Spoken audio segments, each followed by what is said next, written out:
going on, world? It's another episode of the Walker Review.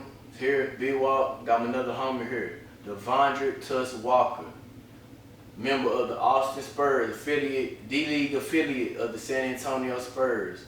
Here to talk with us today. Want to appreciate you taking the time out your busy schedule to come down here and wrap it up with me, bro. No problem, baby. That's Appreciate fam. Already. Another TMUC alumni, bro.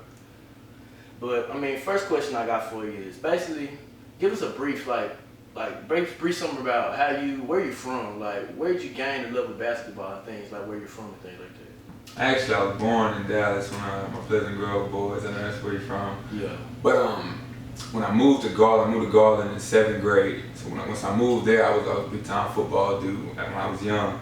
But then I wasn't athletic enough. Dudes started getting crazy athletic, started running, getting swole, muscles, running fast and all types. So I had to get that up. Yeah. So I moved to Garland, man. I met a couple of my friends, man, and I just started loving the game, like basketball is all I was about. It's also how I got the name Tuss.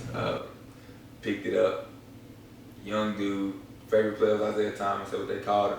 I was young, I went to a little tryout, 7th grade. It was like, what's your name, bro? You can call me Tuss. You know what I'm saying? So I just picked that up, man, and it happened stuck. I'm trying to get rid of that, by the way. I'm Devondrick now. So I'm trying to get rid of the Tuss. Move to the professionalism side. Yeah, but we'll see how that go. I got you. Definitely see how that go.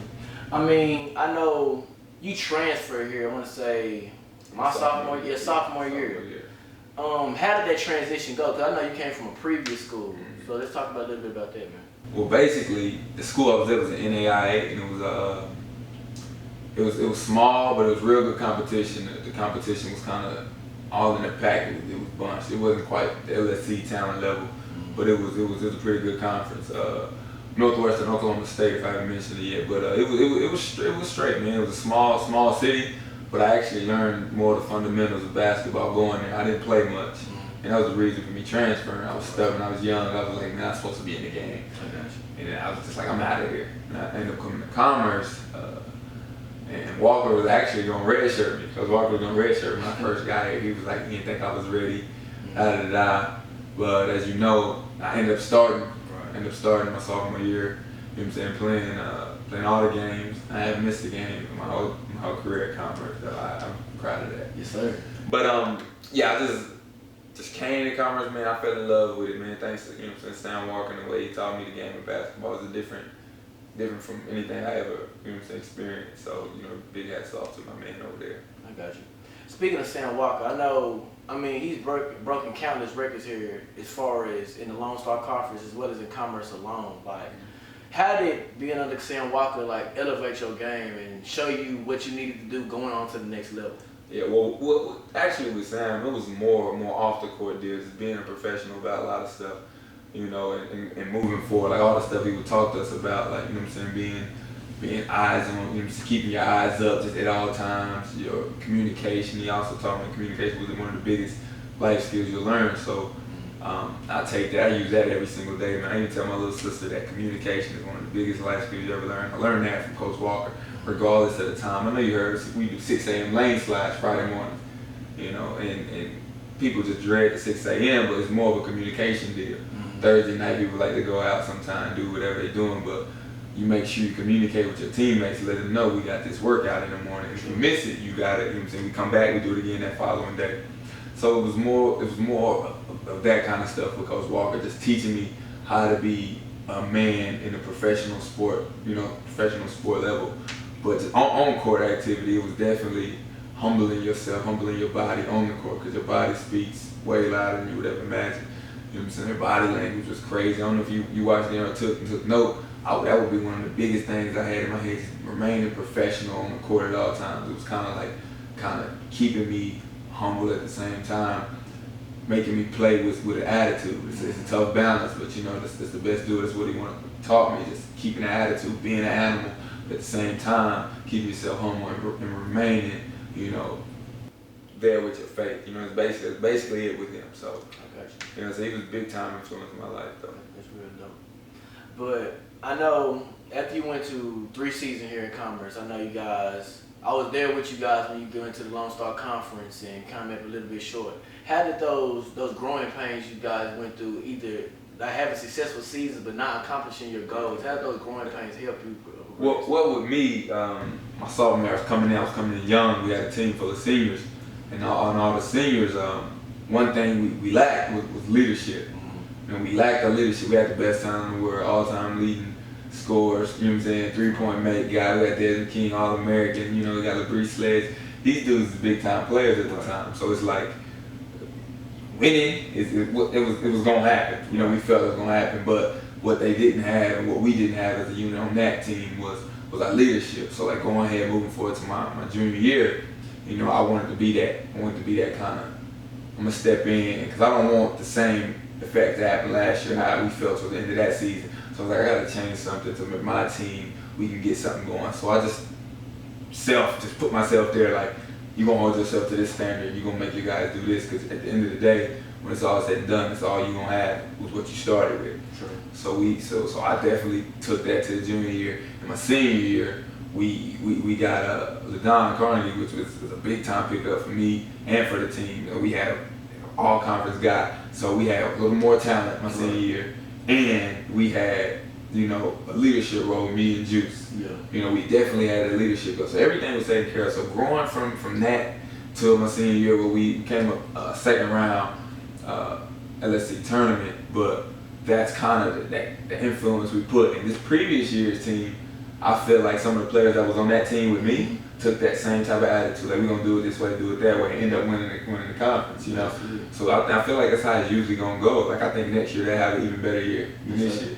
You know, granted they had, you know, an All-American this year, I feel but they'll definitely. I feel like it'll just continue to grow, because you know we build a culture from a certain standpoint, and Sam Walker actually implements that every day. So it's like, you know, it's inevitable. Yes, sir, most definitely.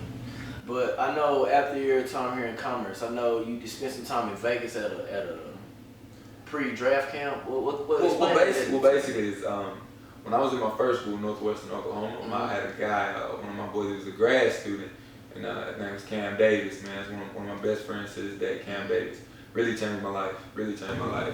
It was times where we'll practice. You know, like I mentioned, I wasn't playing. I wasn't getting many minutes, so it'd be times I'm staying after the game. It's 10, 11 o'clock. I'm after the game, 1 o'clock in the gym. Wait till everybody leave. I go sit in the locker room. I don't even take none of my stuff off.